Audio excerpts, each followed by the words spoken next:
Mga kapuso, nilindol na naman ang Mindanao. Magnitude 6 ang lakas kagabi na ang sentro ay sa dagat sa Magnitude 6.9 ang pinakamalakas na lindol na tumama sa kasaysayan ng probinsya ng Cebu.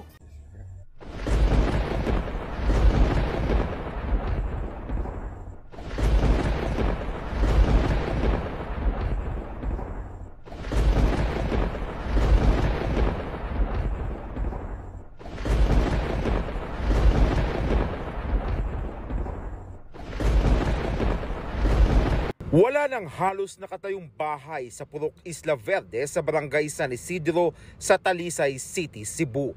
Ang mga bahay na dating nasa gilid ng Mananga River, ngayon larawan ng isang trahedya. Umakyat na sa halos 100 ng patay sa pananalasa ng Bagyong Tino sa Cebu na tinuturing na pinakamalalang pagbaha sa kasaysayan ng probinsya.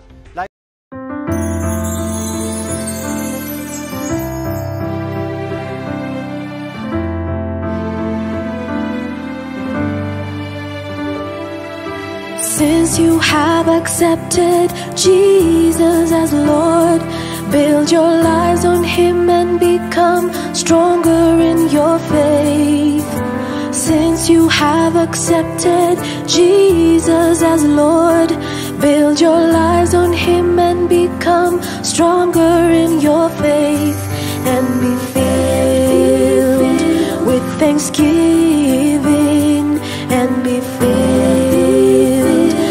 thanksgiving, and be filled with thanksgiving.